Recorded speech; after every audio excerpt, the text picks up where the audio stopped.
This lecture focuses on women and Islam. Islam is often perceived as a religion that is discriminatory towards women. Yet many Muslim scholars argue that Islam actually reformed the status of women and improved their rights. If this is the case, why does it appear that Muslim women enjoy fewer rights, especially in Muslim majority countries where discrimination and the oppression of women are regularly reported? What about the controversial verses in the Quran that seem to imply that women have a lesser status than men? To answer these questions, we need to return to what the Quran says about women and then look at the historical developments that occurred after the Prophet's death. So, in this lecture, we will explore what the Quran says about women and equality, the Quranic verses that appear discriminatory towards women, different ways of interpreting controversial verses of the Quran about women, and development of discriminatory views about women in Islamic tradition. And finally, we'll look at an example of a scholar who is fighting for equality and justice. The name of the scholar is Amina Wadud. A question often asked is, do Islamic teachings discriminate against women? Many would argue that they do. Looking at the situation of women around the world today, stories of gender segregation, pressure to cover up or wear the veil, limited roles in society, reports of female genital mutilation, and the like, all give a very bleak picture of the situation of Muslim women, or at least many Muslim women in many Muslim societies. But is this how Islamic teachings envision the role and status of women? Before we look at this issue, it is worth reflecting on the fact that women throughout history have faced discrimination and unequal status and treatment. This is a sad reality that is not just confined to Muslim majority states or to Muslim women. In many cultures, women of all classes have been subordinate to the authority of men. In many parts of the world, this has been women's plight, whether under Hinduism, Buddhism, Judaism, or Christianity. Women were often treated less than equally historically, whether it is in Greece or Rome or Persia or China or India.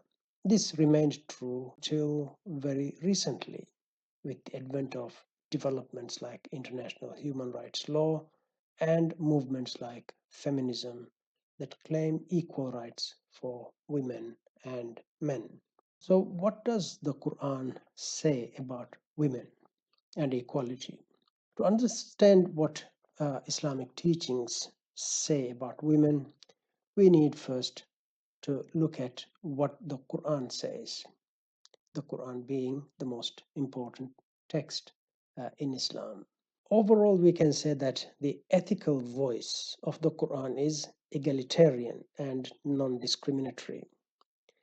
What I mean by this is that in general, the Quran sees men and women as having an equal status before God. This equality comes across most prominently in the verses that speak about the creation of man and woman, moral and spiritual obligations, and reward and punishment. Let us look at some of these verses. In chapter 4, verse 1, the Quran says that men and women were created from the same source or same thing.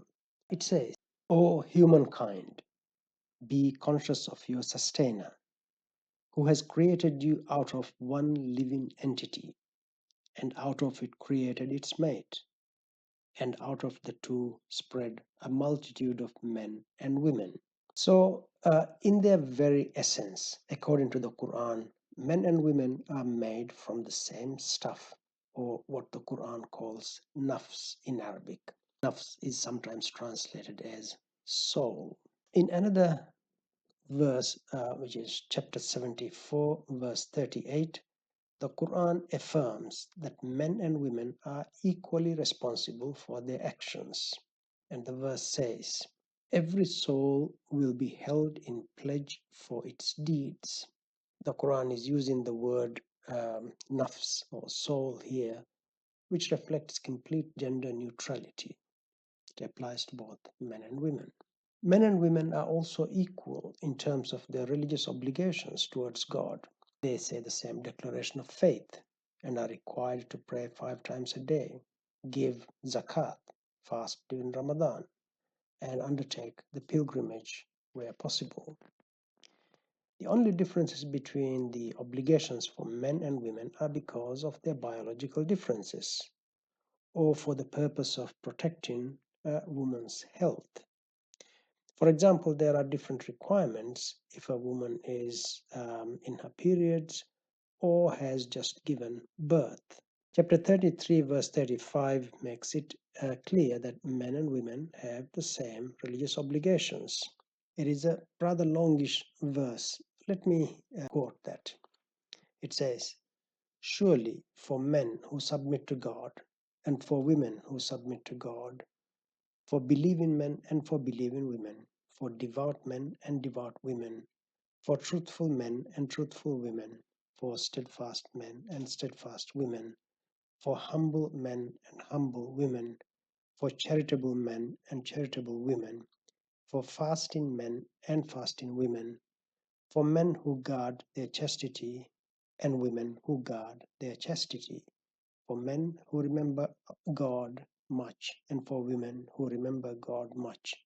For all of them, God has prepared forgiveness and a mighty reward." Another Quranic verse, which is chapter 16, verse 97, states that the righteous acts of men and women are equally rewarded.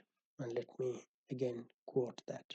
"Whoever does righteous acts, whether male or female, while he or she is a believer, verily to him or her we will give a good life, and we shall pay them certainly a reward in proportion to the best of what they used to do." So the righteous act of a man is not worth more than that of a woman, nor is the good deed of a woman worth less than that of a man. In fact, the Quran says in chapter 49, verse 19, that there is only one criterion for distinguishing between human beings, that is, their righteousness. As well as verses like these, there are also principles which come from the Quran and the traditions of the Prophet that affirm the equality of men and women. For example, the life of a man has the same value as that of a man. We know that because the crime of killing a woman is equal to that of killing a man. The principle is that men and women are both recognized as legal persons in the Quran. This means they both are seen as having the capacity to make independent legal decisions, like entering into a contract or acquiring or disposing of property. In fact, the Quran guarantees women the right to full possession and control of their wealth, including their bride gift or dawah or mahr in Arabic, during marriage and after divorce. In the sphere of family law, there are provisions that give women complete equality as well. For example, the right to enter marriage consensually. Marriage is a contract. Both the man and the woman must consent to be married. A woman cannot be married without her knowledge of or against her will. So overall, the Quran makes it clear that men and women are considered equal in many important areas. So what about the verses of the Quran that seem to be discriminatory against women? There are some verses of the Quran that appear to make a distinction between men and women, or as some would argue, even to discriminate against women. If the Quran stresses equality, as we discussed earlier, what do we make of these verses that seem to be discriminatory? Let us look at some examples. We will look at chapter 4, verse 34 first. One of the most often quoted verses in the in this regard is chapter 4, verse 34. Let me read it to you. This is one English translation, although there are others that translate the verse slightly differently. It says, "Men are the maintainers of women because God has made some of them to excel others, and because they spend out of their property. The good women are therefore obedient, guarding the unseen as God has guarded. And as to those on whose part you fear desertion, admonish them and leave them alone in the sleeping places and hit them. Then, if they obey you, do not seek a way against them. Surely God is high, great." So you can see a few issues with this verse. The first is the first part of the verse. It appears to say that men excel over women because God has made it that way, and because they, that is, men, spend from their property or wealth, as sometimes translated. This part of the verse is controversial because it concerns the question of men's authority over women, and by implication, the role and status of women. The second issue is in the second part of the verse. It appears to say that men may hit or strike or beat their wives in certain circumstances. So, how are we to reconcile this with the view that the Quran sees men and women as equal? Well, the first thing to note is that some words in this verse can be translated in different ways. The first is the Arabic term qawwamun, which is translated here as maintainers. Some scholars translate qawwamun to mean that man is the ruler or the one in charge over the woman. This translation lends itself to understanding the later part of the verse to give husbands the right to beat their wives. However, other scholars argue that this interpretation does not reflect the true meaning of the verse. For example, Ahmad Shafat, a Pakistani Canadian scholar, suggests that the Arabic word qawwamun, which is sometimes interpreted to mean authority or superior, should actually be interpreted as to guard or take care of something in a proper and fair manner. He notes that when this word is used in other places in the Quran, it is to encourage people to act with fairness. Another scholar, Parvin Shaukat Ali, argues that the correct explanation of the verse is that men were sustainers and supporters of women in an economic sense in the context when the verse was revealed. As we know, the Quran was revealed in the 7th century Arabia. At the time of the revelation of the Quran, it was normal for men to take care of their families, including taking care of the women. So there was a high degree of dependence of women on men in that society. Perhaps the Quran was recognizing this dependence at the time and urging men to take care of their families, including women. However, since most women in many societies now have their own financial autonomy, they have the same status as men in that position, according to this scholar. Again, this is an interpretation based on context, the difference in context.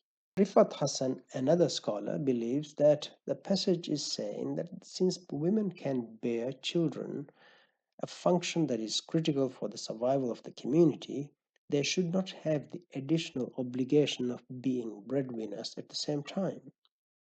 Therefore, during the period of childbearing, all men, not just husbands, must provide for and maintain the women in the Muslim community. The other controversial phrase in the verse is the Arabic word wadribuhunna, which appears in the second part of the verse and is often translated as to hit or beat, or and hit them, or and beat them, or and strike them.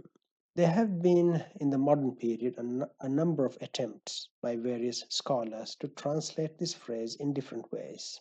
Traditionally, this has been translated as, or this has been understood as, hitting or striking or beating. And in most classical commentaries on the Quran, that is the meaning that we have. But in the modern period, some scholars like Lale Bakhtiyar argues that "Wadribuhunna" should be translated as to mean to go away. She translates verse 434, that is chapter 4, verse 34, in this way, the relevant part, of course. She says, her translation says, "But those whose resistance you fear, then admonish them and abandon them in their sleeping place, then go away from them. If they obey you, surely look not for any way against them. Truly, God is lofty and great." Ahmad Ali, another Muslim scholar, suggests "Wadribuhunna" means to have intercourse with them. This changes the tone of the verse quite significantly.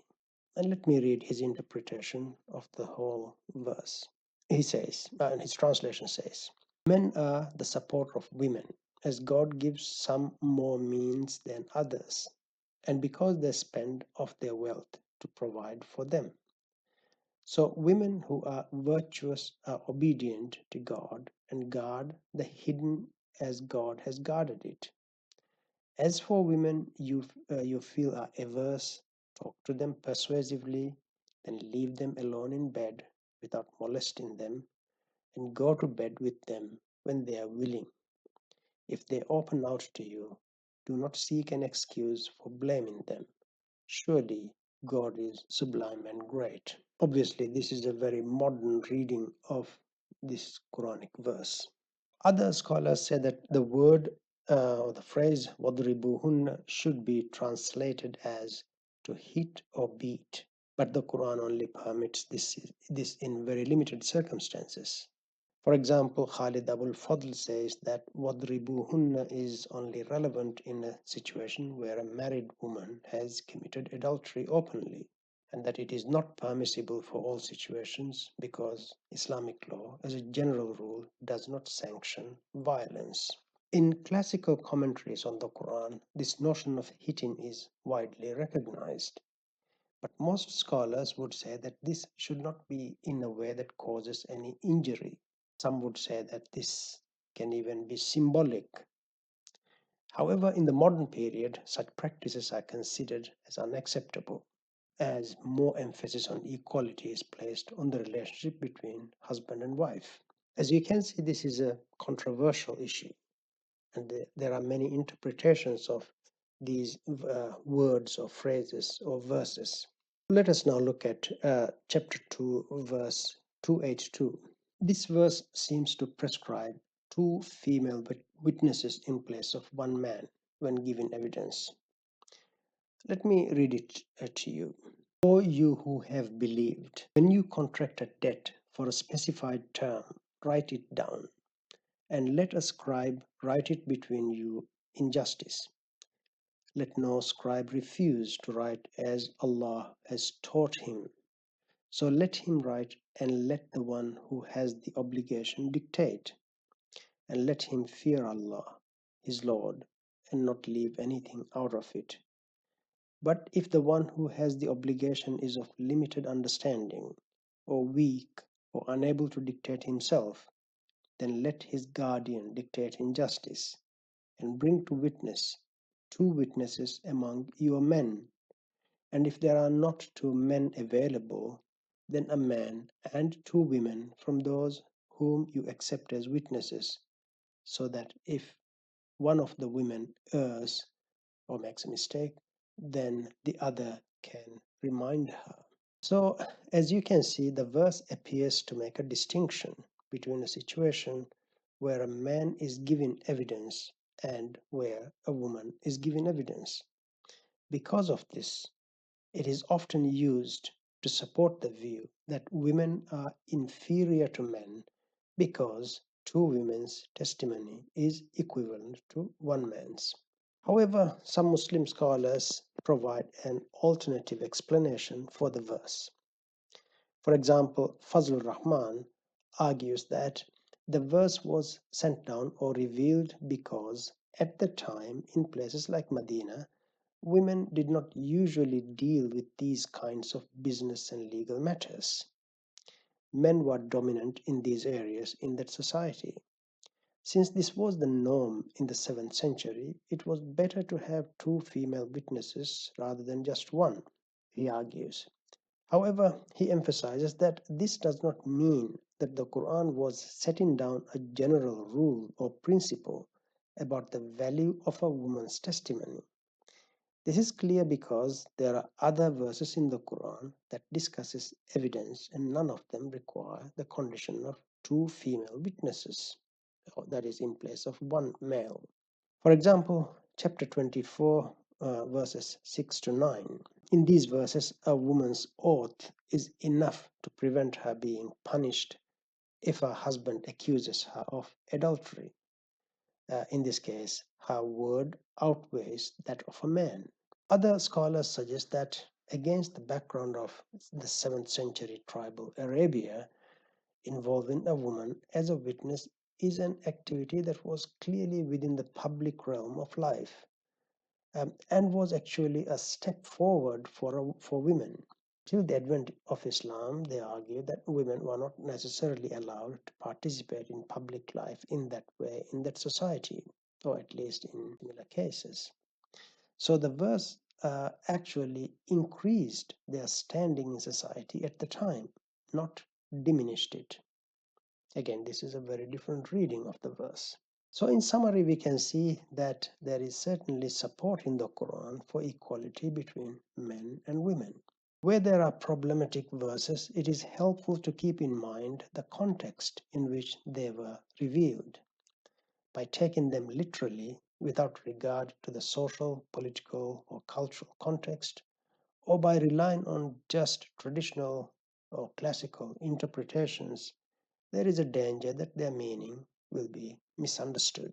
It is also important to keep in mind that there are about 6,000 plus Quranic verses, and only about 6 of them seem to indicate a hierarchy based on gender.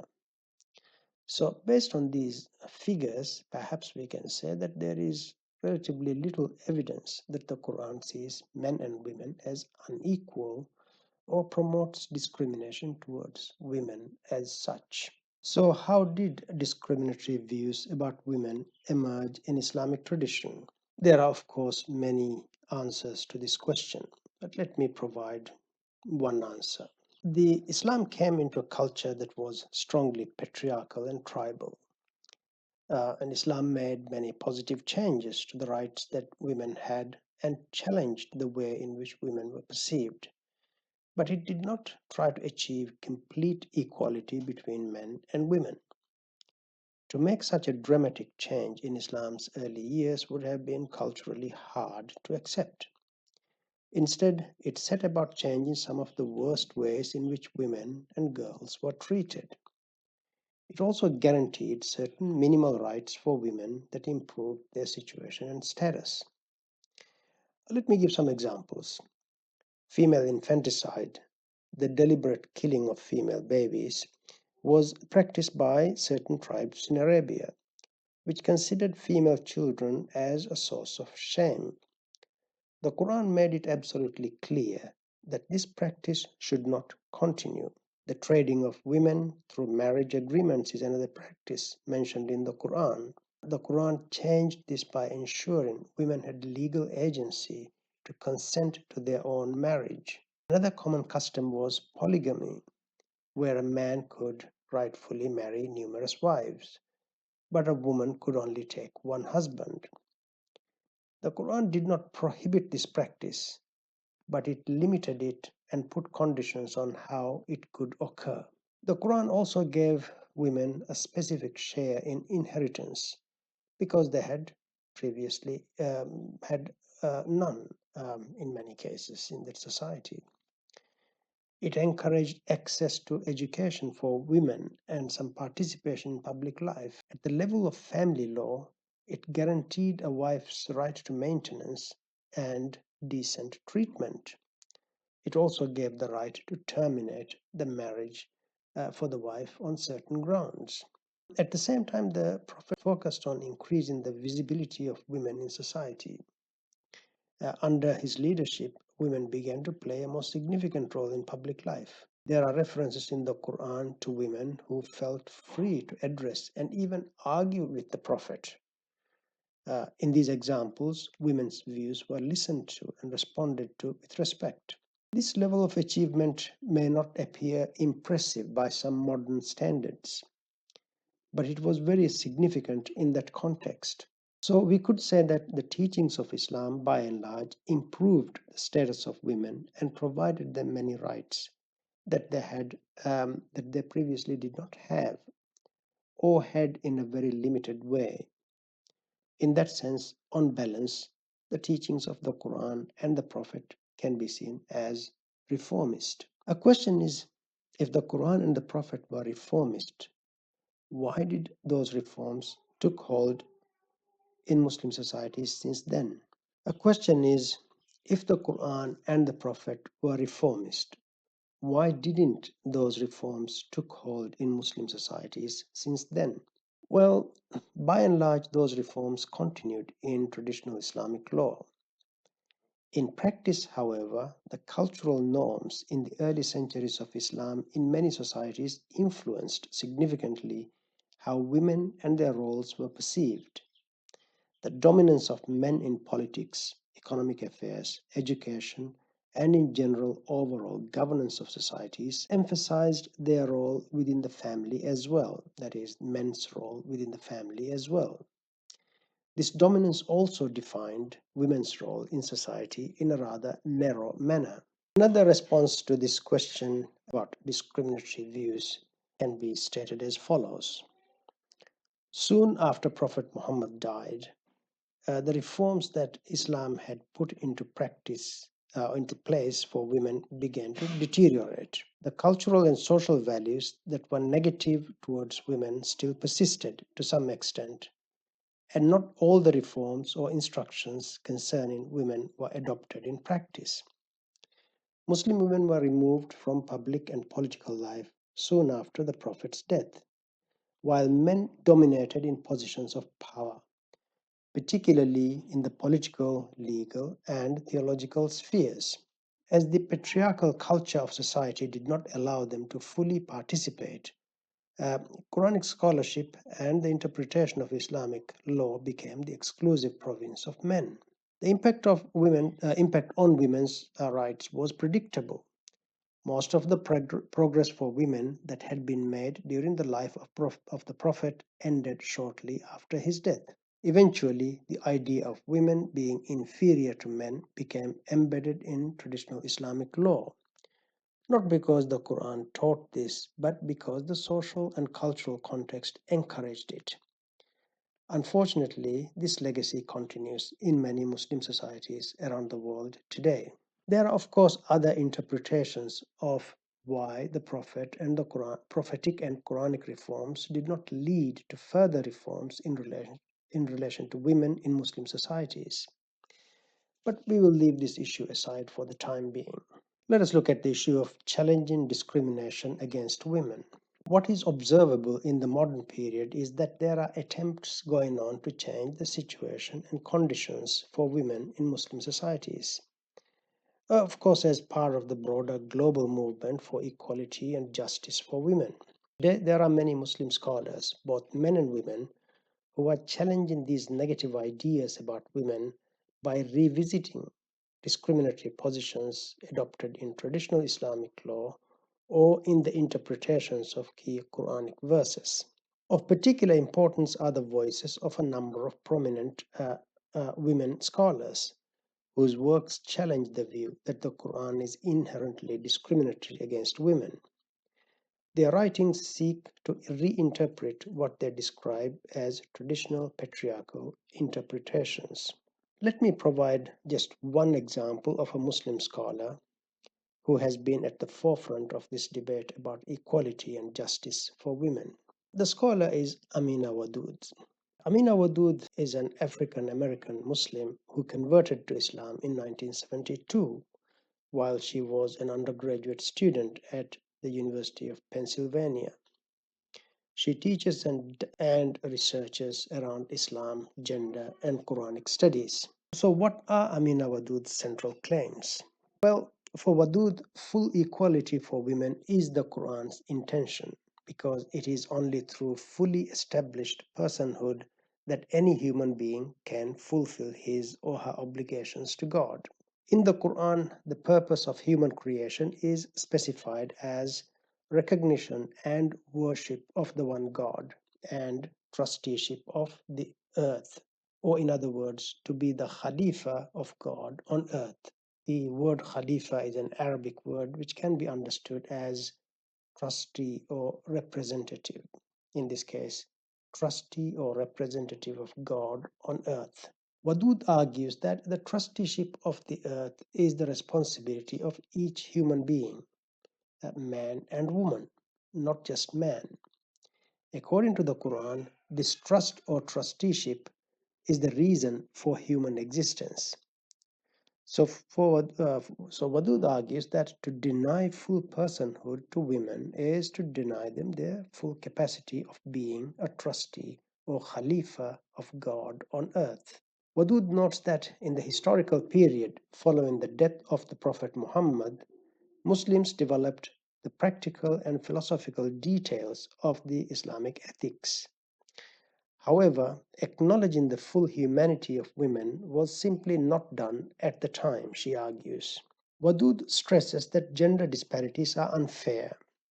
They imply that the standard by which humanity is measured and a person's access to rights and privileges is based on one group, males, men.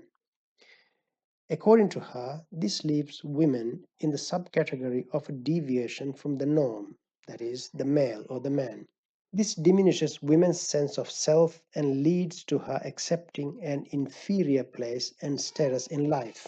These double standards about the way women are perceived and treated are distorted visions of social justice, and they consign women to a lesser subcategory of human beings, according to her.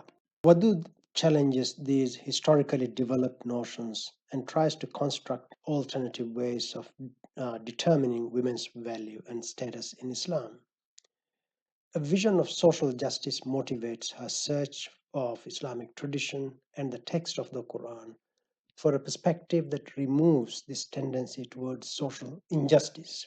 According to Wadud, one of the most important ways in which women's status and position in Muslim societies could be improved is by emphasizing the Quranic concept of justice. In her defense of women's rights, she uses interpretation of the Quran as a key tool.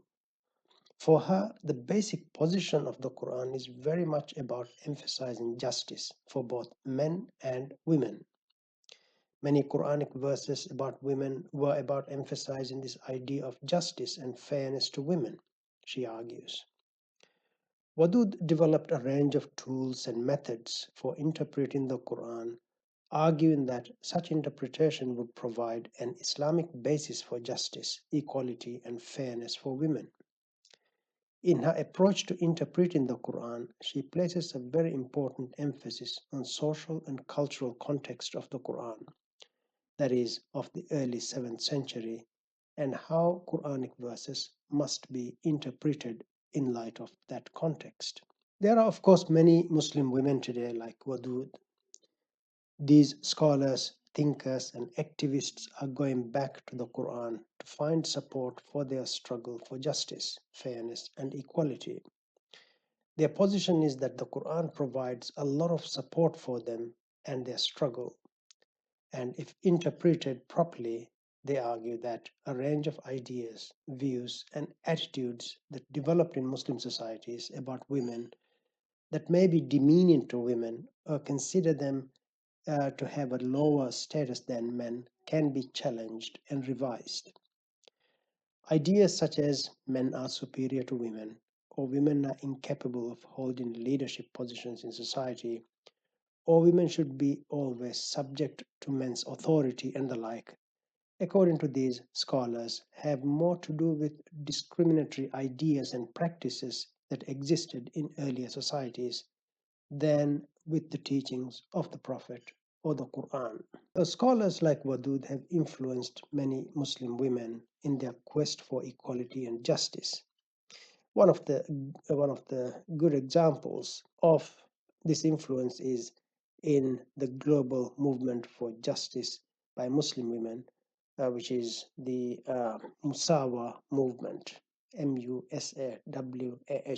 Let us now look at very briefly at the opposition to scholars like Wadud. The views of scholars like Wadud are seen as highly problematic by more traditionalist, or shall we say conservative Muslims.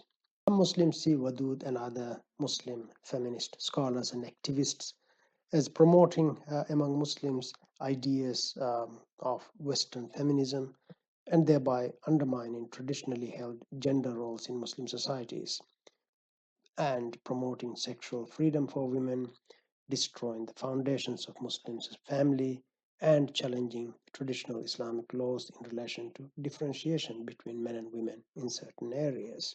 So, even though these scholars like Wadud are arguing for fairness, equality, and justice based on Quranic ideas and principles and texts, their views are seen as foreign to Islamic culture and traditions and as representing a set of Western ideas. So, in summary, Islam is often perceived as a religion that discriminates against women. However, from the Quran's perspective, that is probably not the case. While there are Quranic verses that distinguish between the rights of women and men in certain contexts, the overall message of the Quran strongly supports equality between men and women in many spheres. Those verses of the Quran that appear controversial or discriminatory can be interpreted in different ways. Indeed, there is a body of new scholarship from modern Muslim scholars that is seeking to provide new insights and understandings into how traditional interpretations came about and how the context of the early years of Islamic history influenced the interpretation of these verses. There are also many Muslim scholars today, such as Amina Wadud, who are arguing for equality and justice for women based on Quranic ideas. These scholars see the struggle for fairness and justice and equality for Muslim women can be supported from within the Islamic tradition and therefore is grounded in Islam itself. Thanks for watching. We hope this deepened your understanding of Islam. Be sure to check out the other videos in this series.